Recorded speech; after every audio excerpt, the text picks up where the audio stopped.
राजस्थान के इतिहास में ऐसी नकारा, निकम्मी, अकर्मण्य और भ्रष्ट सरकार नहीं देखी जिसके हिस्से में ध्वस्त कानून व्यवस्था है, किसानों के कर्जा माफी की ठगी है, बेरोजगारों से वादा खिलाफी है। राजस्थान में अब कोई बच्चा पैदा होगा 80,000 से भी ज्यादा का कर्ज लेकर पैदा होगा। 5 लाख करोड़ से भी ज्यादा का कर्जा इस राजस्थान की सरकार पर है। देखिए, राजस्थान सरकार की विरासत में ये भी है कि जो पेट्रोल है वो 13 रुपए और डीजल है वो 10 रुपए महंगा है। कांग्रेस की सरकार को 4 साल पूरे हुए हैं। आज सतीश पूनिया अजमेर पहुंचे हैं, उनसे जानेंगे कि कांग्रेस की 4 साल की सरकार के जो दौर है उसे किस तरह से देखते हैं। 4 साल कांग्रेस के पूरे हुए हैं सर, उन्हें किस तरह से? राजस्थान के इतिहास में ऐसी नकारा, निकम्मी, अकर्मण्य और भ्रष्ट सरकार नहीं देखी जिसके हिस्से में ध्वस्त कानून व्यवस्था है, किसानों के कर्जा माफी की ठगी है, बेरोजगारों से वादा खिलाफी है, भ्रष्टाचार आकंठ है।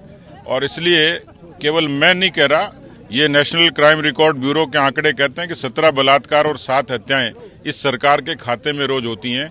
राजस्थान में अब कोई बच्चा पैदा होगा 80,000 से भी ज्यादा का कर्ज लेकर पैदा होगा। 5 लाख करोड़ से भी ज्यादा का कर्जा इस राजस्थान की सरकार पर है। राजस्थान की कांग्रेस पार्टी ने जन घोषणा पत्र जारी किया, लेकिन मैंने कल विज्ञापन देखे जिसमें 19 बिंदु थे। क्या राजस्थान की सरकार ने 19 ही काम किए हैं, जबकि उसमें 426 बिंदु थे।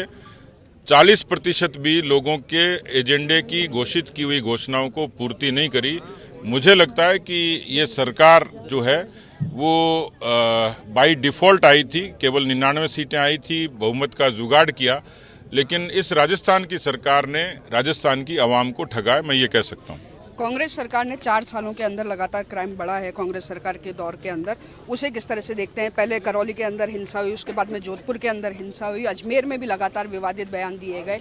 उन्हें लेकर के ठोस कोई कार्रवाई होती हुई नजर नहीं आई। देखिए, राजस्थान की सरकार की जो सबसे बड़ी नाकामी कानून व्यवस्था तो है ही, लेकिन तुष्टीकरण अपने आप में एक बड़ा कारक था कि जिसने राजस्थान की शांति को भंग किया, राजस्थान के बहुसंख्यक लोगों पर प्रतिशोध की राजनीति की।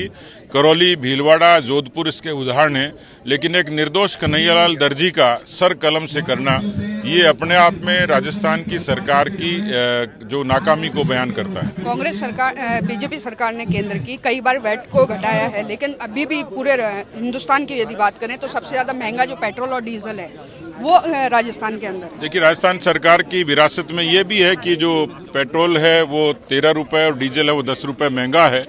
ये राजस्थान में जो हिंदुस्तान में सर्वाधिक महंगा कहीं पेट्रोल और डीजल है तो राजस्थान में है। वो बात महंगाई की करते हैं, लेकिन अपनी गिरेबान में नहीं झांकते। राहुल गांधी राजस्थान दौरे पर है, उसके बावजूद कल जब सरकार अपने 4 साल का जश्न मना रही थी उसके अंदर वो मौजूद नहीं थे। नहीं, राहुल गांधी मौजूद थे, लेकिन सुनिधि चौहान के लाइव कंसर्ट में थे। मुख्यमंत्री भी वहां थे, लेकिन दुर्भाग्य है कि जोधपुर की जनता मुख्यमंत्री के गृह क्षेत्र में मातम मना रही थी, ये लोग जश्न मना रहे थे। आपने एक तंज भी कसा कि सुनिधि चौहान के गानों पर झूमते हुए थे। हाँ, स्वाभाविक रूप से किसी फिल्म स्टार को, और ऐसे मौके पर जब खुद जोधपुर में लोग बाग गमगीन थे, उस समय यदि सुनिधि चौहान का कंसर्ट होता है तो वो दुर्भाग्य है कि किस तरीके से कांग्रेस पार्टी का ईमान गिर भी रखा गया। गुटबाजी लगातार सामने आई है कांग्रेस की, उसको लेकर के क्या कहेंगे? ये स्वाभाविक है कि जिस तरीके से कांग्रेस पार्टी के शासनकाल में पार्टी के भीतर जो अंतर्कलह, अंतर्विरोध है, उसके कारण लोगों के बीच में एक निराशा थी, क्योंकि इस झगड़े के कारण राजस्थान की आवाम को यकीनन नुकसान हुआ है। तो मुझे लगता है कि इस सब की दोषी जो है वो कांग्रेस पार्टी है। भाजपा के अंदर भी गुटबाजी देखी गई है। मेयर के वार्ड के अंदर विरोध हुआ उनका खुद का, सफाई व्यवस्था को लेकर के क्षेत्रवासी आक्रोशित हुए। जन आक्रोश यात्रा जो थी वो कांग्रेस के खिलाफ थी, लेकिन बीजेपी को भी उसके आक्रोश का सामना करना पड़ा। सामान्य सी कुछ एक्सेप्शनल चीजें होती हैं, कोई बहुत गंभीर बात नहीं है। लेकिन मेयर के वार्ड के अंदर सफाई व्यवस्था का नहीं होना, वो तो आप और मैं होंगे तो भी होगा। तो ये है भाजपा प्रदेश अध्यक्ष सतीश पूनिया, जिन्होंने लगातार कांग्रेस पर हमला बोला है। कैमरामैन तरुण के साथ चंद्रशेखर शर्मा, अजमेर।